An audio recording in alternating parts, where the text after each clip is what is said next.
Welcome in, Seahawks Today by Chat Sports. Tyler Jones here. Thanks for joining us. Coming up on today's show, we are going to break down the dream scenarios depending on who you ask, for your Seattle Seahawks in 2023. What would be an ideal season for the Seahawks and some guys to step up? We'll tell you coming up in just a matter of moments. Before we do, quick update on the sub-battle that's been going on all week between us here at Seahawks Today and the 49ers Report.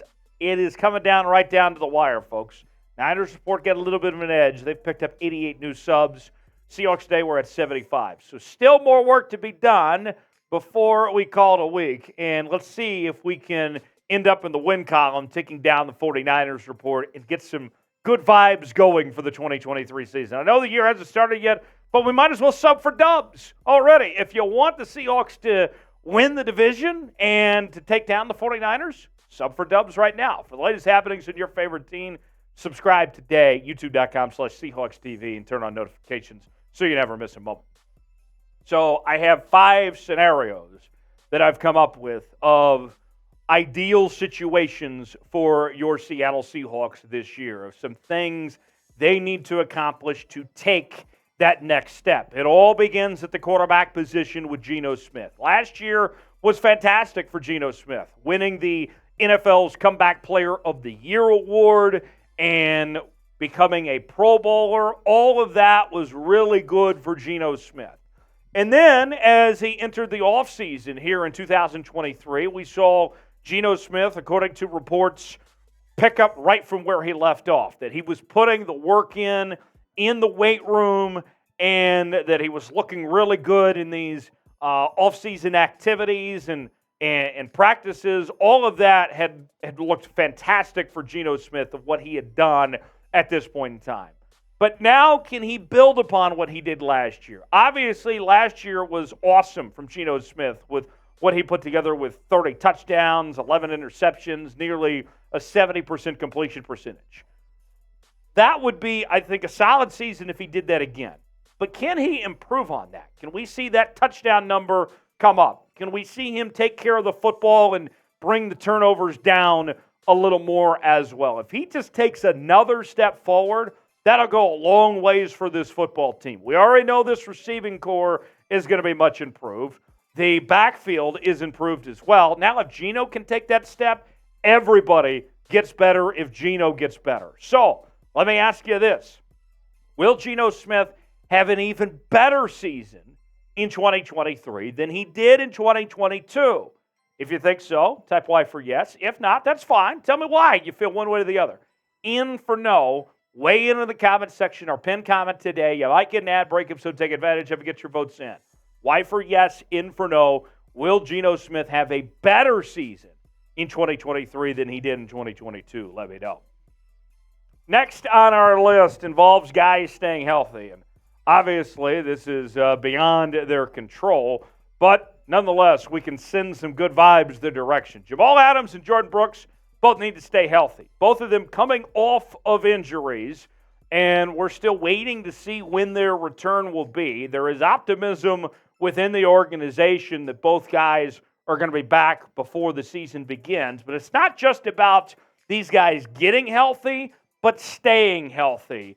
If Jamal Adams is healthy, then all of a sudden you have flexibility in the safety room with Jamal Adams, Julian Love, and Quandre Diggs. If Jordyn Brooks is healthy, then the flexibility you have in the linebacker room is him, it's Devin Bush, it's Bobby Wagner. You have depth, and you can do different things there. So that goes a long way for this Seahawks team if both those guys not only get healthy, but stay healthy as well.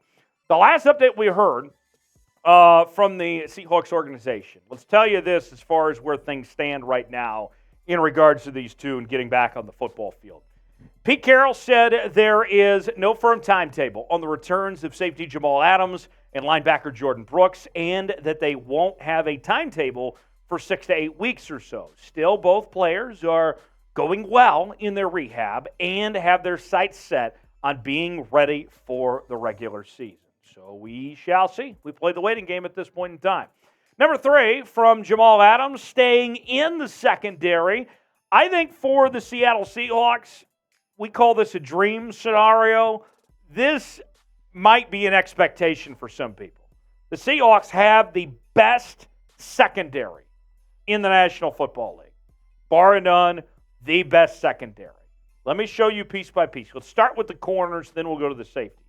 Devin Witherspoon, you picked at number 5 overall. A lot of hype about what he can bring to the table for this Seattle Seahawks team. And the expectation that he'll be able to go right away at outside corner. Tariq Woolen coming off a Pro Bowl season where he tied for the league lead in interceptions with 6. You got Kobe Bryant, who had a pretty good rookie season himself, the 4th-round pick out of Cincinnati. Those are your main 3 corners. Mike Jackson could start for a lot of teams at outside corner. He'll be competing for playing time. Trey Brown's not bad either. You are loaded at corner as far as that goes. And then you shift to the safety room. Jamal Adams, obviously he's got to get healthy first before we even mention Jamal Adams. But if Jamal Adams is healthy, we expect him to play at a high level. Quandre Diggs, meanwhile, coming off a really good season, a strong finish to 2022. Quandre Diggs should be fantastic. And Julian Love, whatever you do with him, whether you're playing the 3 high safety techniques, whether you're moving Jamal Adams to linebacker at times, just having all 3 of these guys, and Blunt's not a bad option either. Look out. This safety room is really good.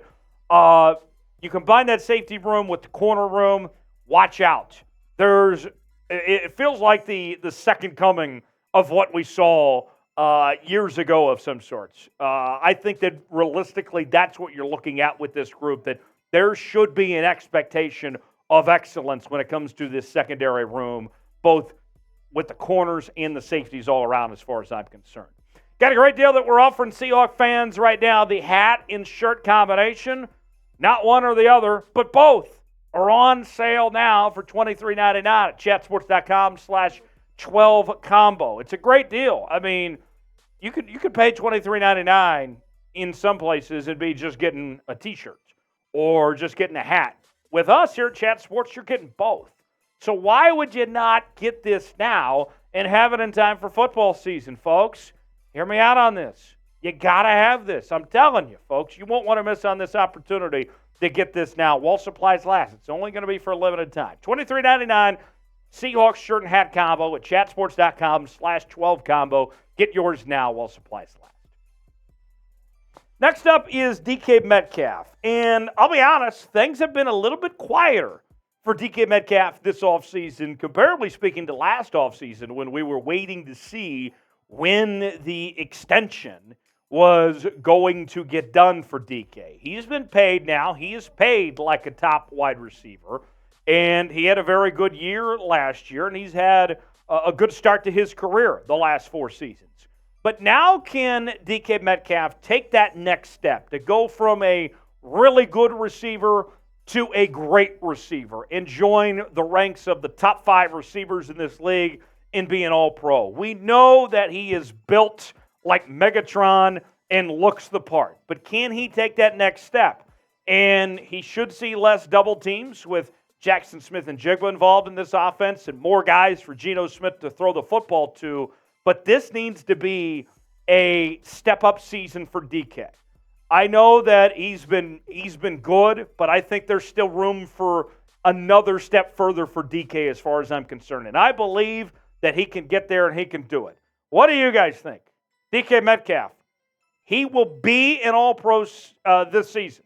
That is what we think here on Seahawks Today. If you agree with that statement, type T for true. If you disagree with that statement, type F for false. We think that he can become that in 2023. Let us know what you think. T for true, F for false, if DK will be an All-Pro receiver in 2023. Touchdowns all day, he rules. DK, folks. Last one on our dream scenarios for the Seahawks this upcoming season.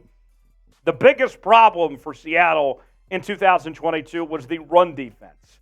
And by all means, for everything that is holy, it's got to improve. It has to improve. And the eye test would tell you that things were bad when guys like Josh Jacobs and Christian McCaffrey and others were just running all over the Seahawks defense. But the numbers also say the same thing. Look at these 5 rush defense categories, okay? And the Seahawks are 29th, 26th, 30th, and 27th in all 5 of those statistics that you're seeing on your screen there. To put it simply, that's not good. That ain't good enough. The Seahawks have to improve as a whole, all the way around. A collective effort, the interior of the defensive line, the secondary, everybody has to be a collective effort to improve on that run defense and not allow guys just run up your ass all day long. That's got to stop. So the run defense got to drastically improve for this team. So to recap, our dream scenarios for the Seahawks in 2023, Geno Smith improves off of last season, takes another step forward. Jamal Adams and Jordyn Brooks not only get healthy, but stay healthy. The Seahawks, we know they're young in that corner room. We know about the Pro Bowl talent they have in the safety room. Put it all together, no reason why they shouldn't be able to have the best secondary in the NFL. DK, he's off to a great start to his career, but there's another step forward for him, becoming All-Pro in 2023, and then the run defense has got to improve from what it was last year. Those are my dream scenarios for the Seahawks this upcoming season. Before we go, what is your dream scenario for the Seahawks this year? Tell me in the comment section. I gave you a few. Tell me what your dream scenario is. Let me know in the comment section. Hit me up on social media, Twitter, Instagram, and Facebook. Summer Jones continues this weekend off to Nashville, one of my favorite cities in America. I'll be enjoying myself this weekend on Broadway. Hope you enjoy yourself this week as well, and we'll see you next time here on Seahawks.